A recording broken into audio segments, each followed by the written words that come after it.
एक बात अपने हृदय में उतार कर रखिए, जो बेटियां ससुराल में दुखी हैं, बहुत कष्ट में हैं, या आपस में सामंजस्य पति पत्नी का नहीं बन रहा है, या कोई विवादित वाली बात है, तो निवेदन है तलाक पर बात को लेकर मत जाना। एक बार बाबा देवाधिदेव महादेव का एक भाव जरूर प्रकट करना। महाराज,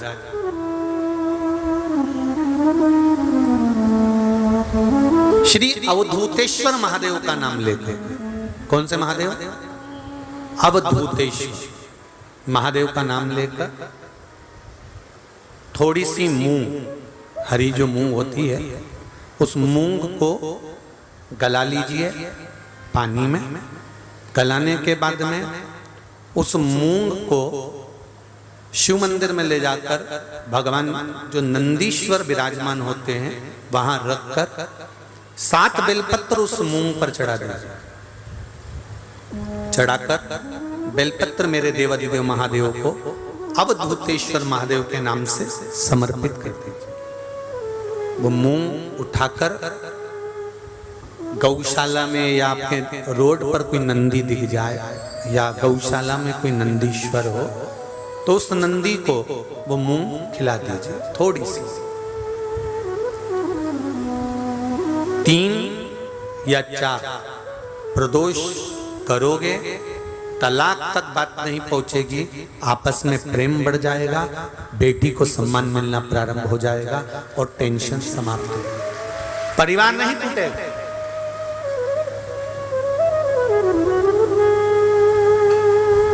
हमारे यहाँ तो मूंग का प्रयोग, जो हरी मूंग होती है, धना होता है, खड़ा धना, गुड़, ये जब घर में मंगल विवाह होता है, शादी होती है या कोई अच्छा फंक्शन होता है तो उसमें इन चीजों की जरूरत होती है। कभी आपने अपनी सासू माँ से पूछा कि मम्मी ये मूंग क्यों रखते हैं, ये गुड़ क्यों रखते हैं, ये खड़ा धना क्यों रखते हैं? ये तो सब दाल का सामान है, ये तो सब वहां रसोई घर में होना चाहिए, फिर ये पूजा की थाली में इसको क्यों रखते हैं? उसका कारण क्या है?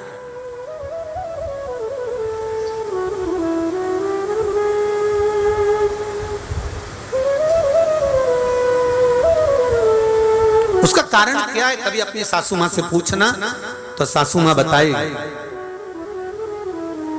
कि जिस समय पर भगवान शिव, भगवान महेश और उमा का संबंध हुआ था,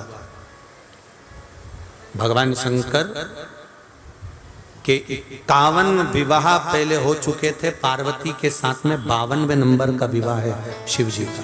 इससे पहले उमा, कात्यायनी, सती, कुष्मांडा, ऐसे भगवान शंकर के साथ में जो शिव जी के गले में मुंडों की जो माला होती है ना, उस माला में जो मुंड पड़े होते हैं वो 51 है।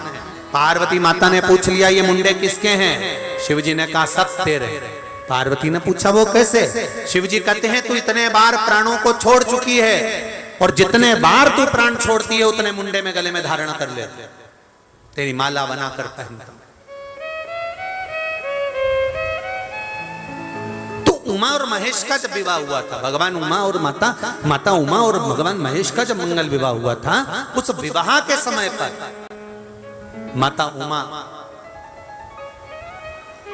रुष्ट होकर भगवान शिव से, ऐसा नहीं है कि केवल माता उमा रुष्ट हुई, तिरुपति चले जाओ तो माता लक्ष्मी रुष्ट होकर नीचे बैठी हुई है।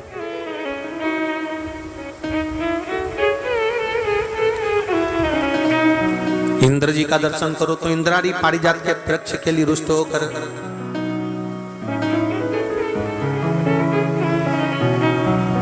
ब्रह्माणी और ब्रह्मा का दर्शन करो तो गायत्री मैया को यज्ञ में बिठा लिया पुष्कर जी में, तो गायत्री मैया को देखकर सरस्वती रुष्ट होकर बैठ गई। ऐसा नहीं है कि रुष्टता नहीं होती है, पर उस रुष्टता में दोनों का साथ भी होता है।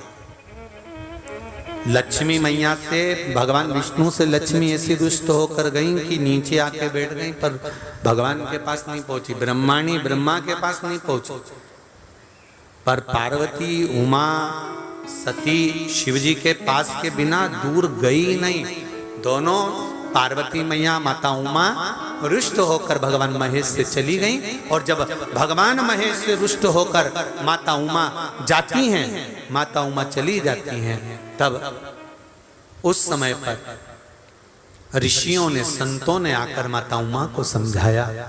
स्वयं देवऋषि नारद भी उस समय पर पहुंचकर समझाए कि मां, यदि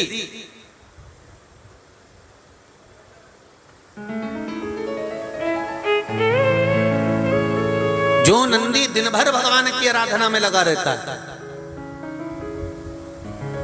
उस नंदी को यदि अर्चन किया जाए तो उसका फल हमें मिलेगा। उमा माता ने दोनों के संबंध को श्रेष्ठ बनाने के लिए मुंह भगवान नंदीश्वर को समर्पित करे। बहुत ध्यान दीजिएगा, आज भी बुजुर्ग माताएं पूजा की जो थाली रहती है उसमें गुड़, मूंग, धना, जब मंगल विवाह होता है या कोई अच्छा कार्य होता है, शुभ कार्य होता है, तो उसमें ये रखती हैं। उसका कारण है कि जिसका संबंध जोड़ा जा रहा है, जो लड़का लड़की का संबंध हो रहा है, या कोई सगाई हो रही है, या इन लोगों का आपस में कोई जुड़ाव हो रहा है, या दो रिश्तेदार आपस में मिल रहे हैं, तो इन लोगों में कभी विवाद खड़ा नहीं।